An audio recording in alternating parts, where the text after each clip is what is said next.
Good morning. It is still fairly early in the morning, but we are having some rainy weather today, which is why it's still kind of dark and just early morning feel.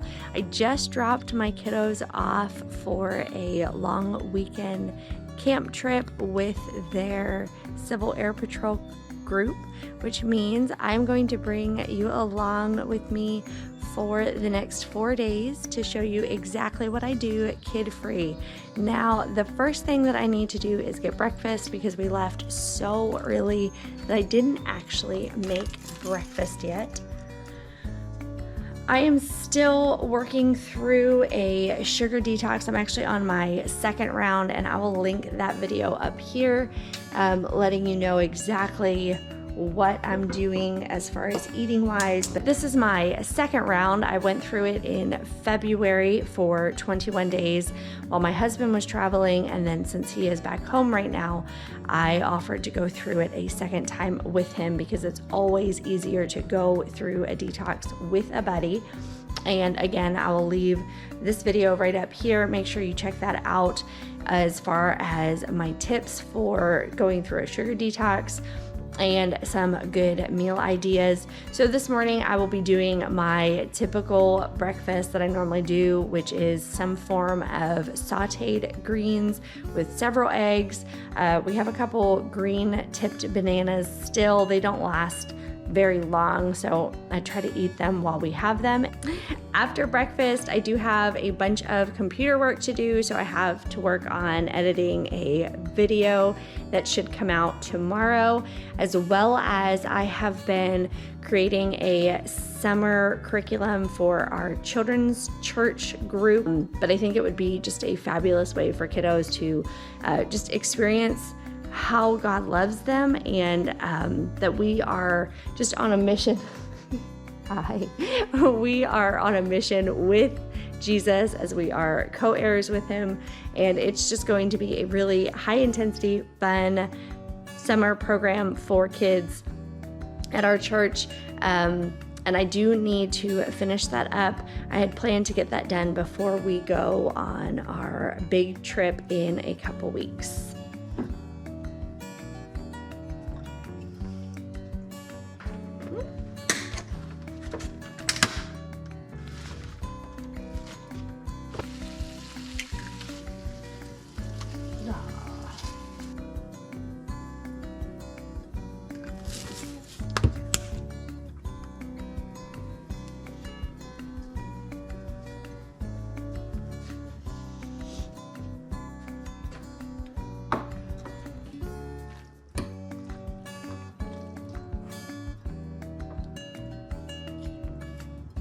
So I paused on my computer work for a little bit because it is time for my ladies' Bible study. We are going through the book of Ephesians. This is a study guide by Linda Brownback, and obviously we're also using the Bible along with it. So a few months ago, one of my neighbors and her mother, who also is one of our neighbors, stopped by to deliver a loaf of pumpkin bread and a note to invite me to the neighborhood ladies Bible study. I've gone most of their meetings since that fun November day, and it has just been a really cool thing, not only to regularly study the Bible with a group, which I highly recommend. Of course, I do personal Bible study, and then I read scripture and go through it, memorize it with my children. And then of course at church. But the cool thing about doing it in a group setting with other ladies just in my community is that we all have different experiences. We have all been raised in different parts of the United States and all attend different churches. So it's really refreshing to get a different perspective on scripture just from someone else's life experiences that just differ from mine. And the other part about it that has been really cool is I have gotten to meet a lot of my neighbors this way. All of the ladies that live on the road that is north north of our property, and then west of our property. I am not good with navigational skills. Anyway, it has just been really neat to get to know these ladies, and it has helped to build a lot of connections. My kiddos have started working at various farms in the area, our direct area, and it has just been a really awesome experience, and I am going to go do that, and I'll see you in a while. Hey, I just got back from my ladies' Bible study. We went over the first part of Ephesians chapter 1. Fantastic. If you need some light reading to inspire your weekend, go ahead and check that out. Ephesians is definitely my favorite book of the Bible, New Testament, maybe all around book of the Bible. I got home and I was going to start a load of laundry and clean the hall bathroom. Since my kiddos will be gone for the rest of the week, they won't be doing their usual chores. So I thought I would take a cleaning break before I get back onto the computer because I've just been sitting most of the morning. I do also need to run here in a little bit, so I'll probably get to that. But I just wanted to take a break and open up my package that I just got. They are towels for slim, they're very thin and slim towels designed for packing in a suitcase. So this is one towel. And so while I'm doing laundry, I thought I'd open these up and get them washed. And they each come with this cute little bag, a little pouch thing. And we are getting ready to go on a once in a lifetime vacation. I still haven't told you exactly where we're going, but maybe the beach towels kind of give it away. And the other little clue is my kiddos have been to, I think it's 30 something United States in their growing up years, because we just travel a lot. And I would really love to get them to all 50 states before they graduate. So maybe that gives you a hint. So I wanted to unwrap these towels.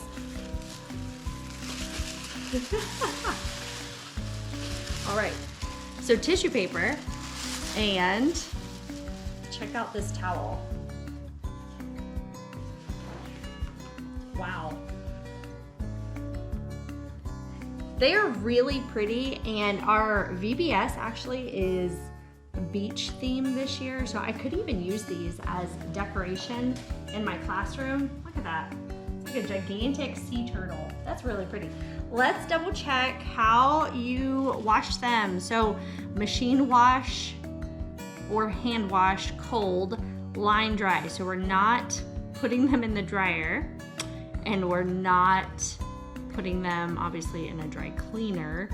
You can actually iron them. They have a nice little strap right here that's stretchy, and they are about as thin as you can imagine. So they feel more like a sheet. They are microfiber.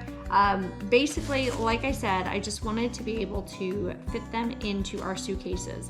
The reviews on the towels said that they were wonderful with sand, which is a plus at the beach, but they weren't the best like at absorbing. It was more of like pat drying versus like when you get out of the shower and you use a towel, like a terry cloth towel. So I think they'll be sufficient. They're very pretty. I'll let you know how they hold up. So I have been working at the computer for, I don't know, the past 3-ish hours. I am ready for a break, so I am here in my room to hop on the treadmill. Now, a while back, I had shared with y'all that I actually stopped running because, well, for a few reasons, but one, the main reason, I was just running for about 6 months, and I had worked myself up to, I think it was 3.5 miles, and I was trying to increase my speed and distance at the same time, which caused me to start like getting sick while I was running. It happened multiple times, which just was my body's way of telling me too much too fast. And then also for the other reason that I was actually putting on weight, specifically in my midsection, while just running because I was not doing resistance training or strength training anywhere else. And so I decided to take a break from running and just started doing the workout like P90X or we have several Beachbody company DVD workouts. So I was working my way through a handful of those, and I have since got back to a place where I feel very comfortable and confident in just my strength and my ability. We do have our yearly 5K race coming up in about 4 weeks, and I have been training for that. I am still slightly nursing a funky foot. I don't know what happened to my foot, but I overdid it several weeks ago before I actually started running. And so I've just been trying to take it as easy as possible because the injury is on the ball of my foot, and obviously you use the ball of your foot to run. So all that to say, I have been working through the Couch to 5K program. I do this pretty much every year to kind of get back into running after taking my typical break during the holiday season. I think today's run is probably like a 5-minute on, 3-minute off, repeat several times until you hit that 30-minute time frame. I am still going really slow, mainly because of my foot, and hoping that in the next week or so I can get outside to start running, because that was a problem that we experienced last year. We had, well, I specifically, but my daughter as well, we had just been practicing or training on the treadmill. So when it came to the actual race day, it was just a little trickier because we had not run outside at all.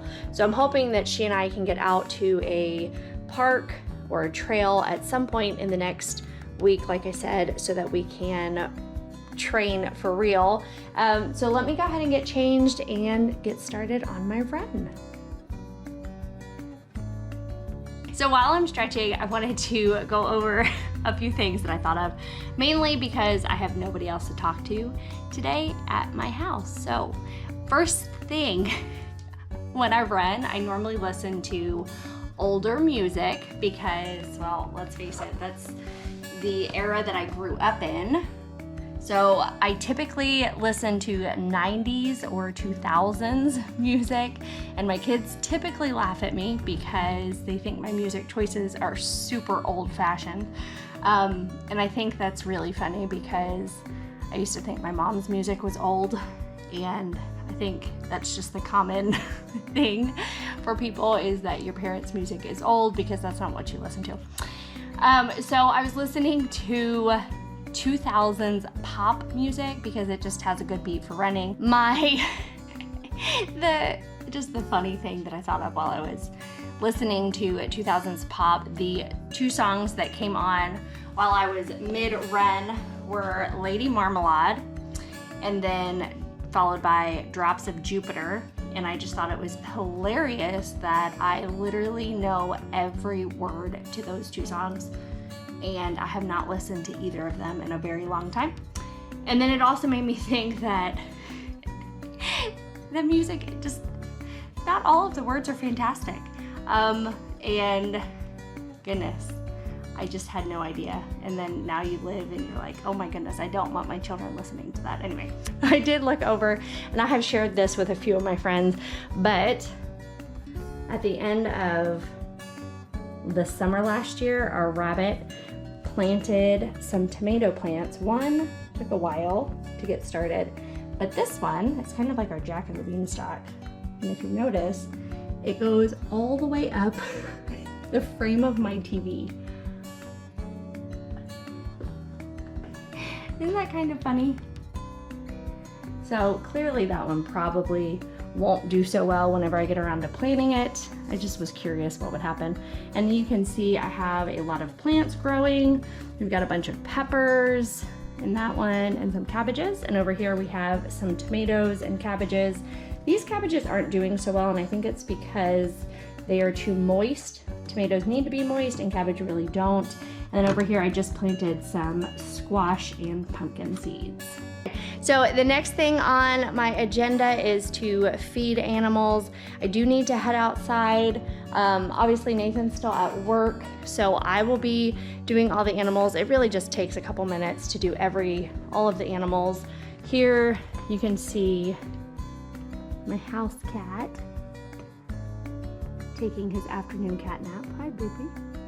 And then you can also see our male pig, Stanley, and he's getting some clover for afternoon snack. I had put the pigs into their 2 fencing regions, like their fenced in areas. However, neither of those areas are growing as fast as the rest of our yard, and that's probably because the pigs were in there for about 2 weeks straight and they were constantly eating everything that was growing. So for the past week and then the next probably 2 weeks, I have been rotating the pigs. So first the little girls come out for a couple hours in the morning, and then I let the male pigs out in the afternoon. One day they did accidentally all get out, and the main reason why I'm just keeping them separated is because it's easier to just put them up like with one person if you just are going into one pen versus trying to keep like the little pigs away from the big pigs, and it was a lot to try to separate it. So I'm gonna go do that, and then I'll probably come back inside, work on my computer stuff for a little longer, and then maybe make some fun dinner for Nathan and I. Not totally sure.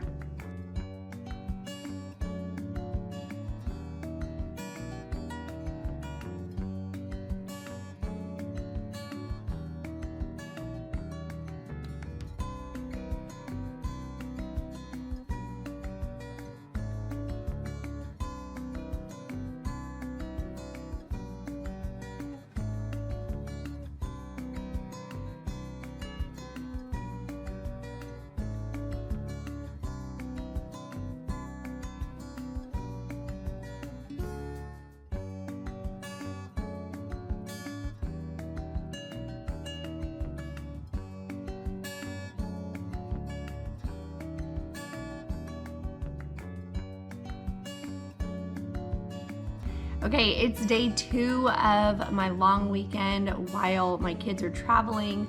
I am caffeinating up right now, and I'll probably drink a little extra coffee today just because it feels like a special day. But I slept really great last night. I woke up to a very weirdly quiet house. Nathan leaves for work really early in the morning, so it's just me and the cat here, and it feels very peaceful, but yet very odd. It is dreary outside, very like ominous, like, but nothing's gonna happen, it's fine. I am sitting in front of my computer because again, I have a lot of computer work to do. I have been kind of hanging on to this weekend knowing that I would have a bunch of dedicated time to sit in front of the computer. I really hate doing that as much as possible, and granted, I sit in front of the computer for several hours each week anyway for editing videos, writing blog posts, and then just my regular homeschooling things that I do. The past couple weeks, the kids have been working on some training courses online, and so the computer has been occupied, which is not a big deal. But it's just really great that I have the dedicated time to sit in front of the computer today.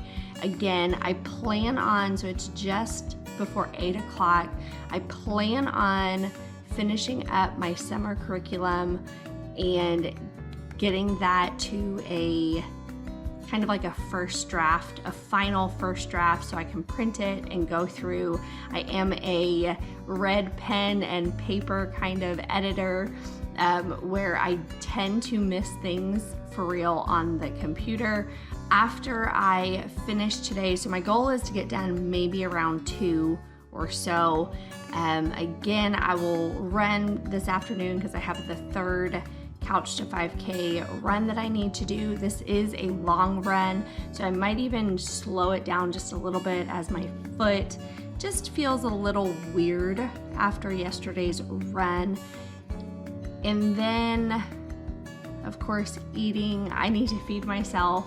I'll probably move animals. We have been kind of rotating pigs and dogs, because the dogs and the pigs don't really get along well together. And then of course I've been keeping the girls and the boys apart from each other. So I'll be going kind of still in my usual start and stop mode that I typically have when the kiddos are here. And then this evening we do have plans to go visit Nathan's parents.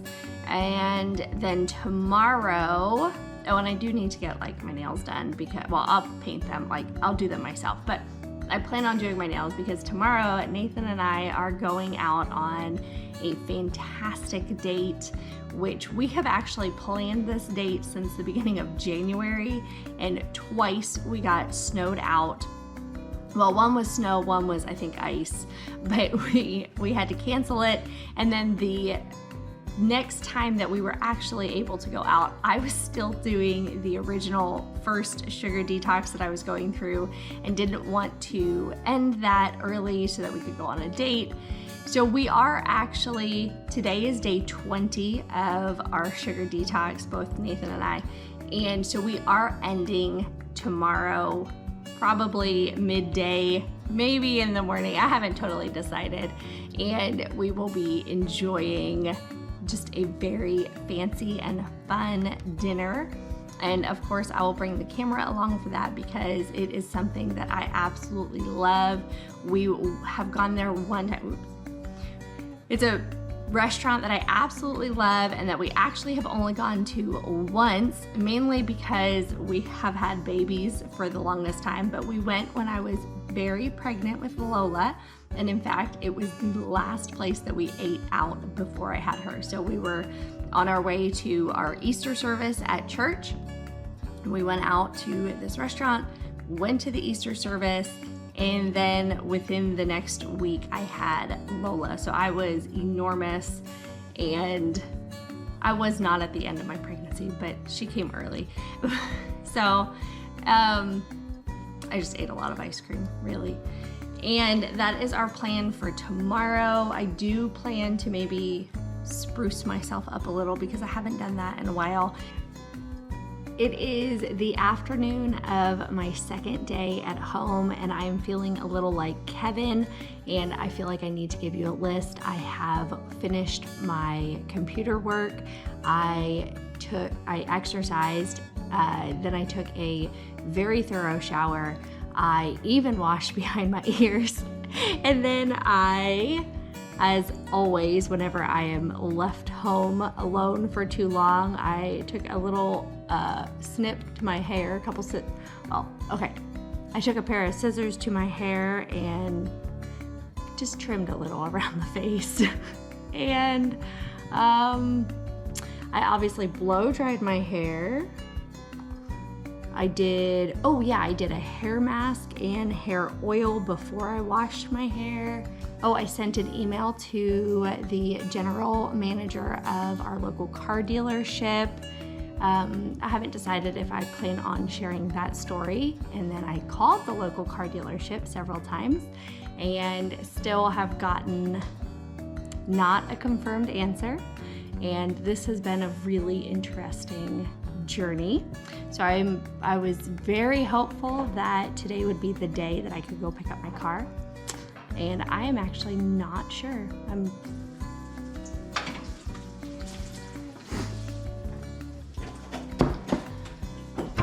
Good morning. It is Saturday, the third full day of being without my kiddos. I am leaving pretty early to go do some errands this morning because our small town post office closes. Well, actually, it's only open from 9 a.m. to 10 a.m.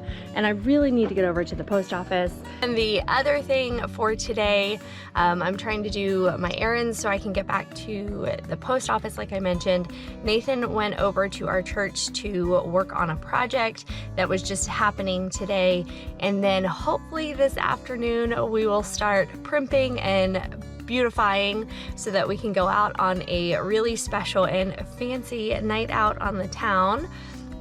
And then tomorrow morning I'll be taking Nathan into the city to leave for a trip, and then I get to go pick up my kiddos. So lots going on. There's always so many moving parts in our days, and it's just been a really fun time to think about the kiddos being independent and gaining some of that confidence that they need, that they are okay away from home. And I know that they're doing great, but I do really miss them. So let's get moving. I'm still sitting in the post office parking lot. Got inside the post office and I wanted to share with you. I didn't take a picture because I just figured I'd leave it, but there was a sweet grandma in front of me and she was mailing large eggs. I mean, they were very large eggs to all of her grandkids. And she had, I believe it was 8 or 9 eggs that she was shipping. And I just thought that was the cutest, sweetest thing. And we were chatting while the lady in the post office was checking out all of her eggs. And she was saying, or printing the labels for the eggs, and she was saying how, it costs more to ship than the items inside. But I know that those grandkiddos are going to feel so loved and special getting something just super simple and special from their grandma. Just a little way to show that they are thought about. So I am back home. This is my last vanilla jar. I had made it in May, and I'm guessing it steeped for a long time. So May of last year. And it probably steeped for about 6 to 8 months before we started using it. And we are out of vanilla. I have 2 other batches in the garage that are steeping, but because they are a second steep, so you can steep the beans twice, but because they are a second steep, they actually take longer to steep that second time, and they just don't get quite as amazing as that first steep. So I did get some more beans. These are what I typically get. They are grade B vanilla beans. I have bought this from Amazon probably for the past 3 or 4 years at this point. And I try to keep, like, as soon as one jar is empty, then I'll refill it and make a new jar so that we always have vanilla. I'll probably end up using one of those jars that aren't quite ready because we're out of it.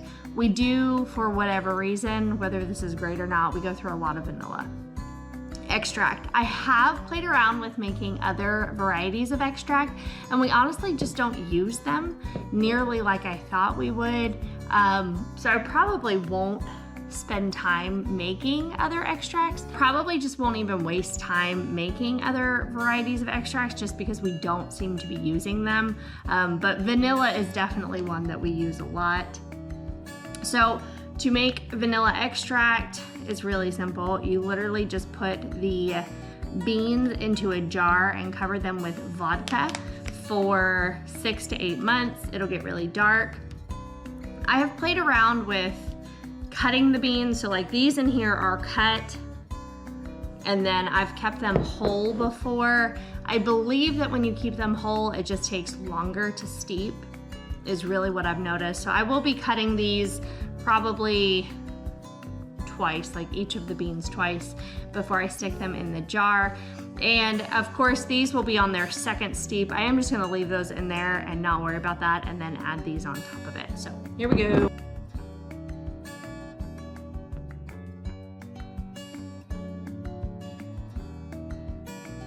Okay, so 2 more things that I forgot to mention earlier is, 1, the vanilla you're gonna wanna shake periodically. The jars of steeping vanilla extract I keep out in our garage pantry area.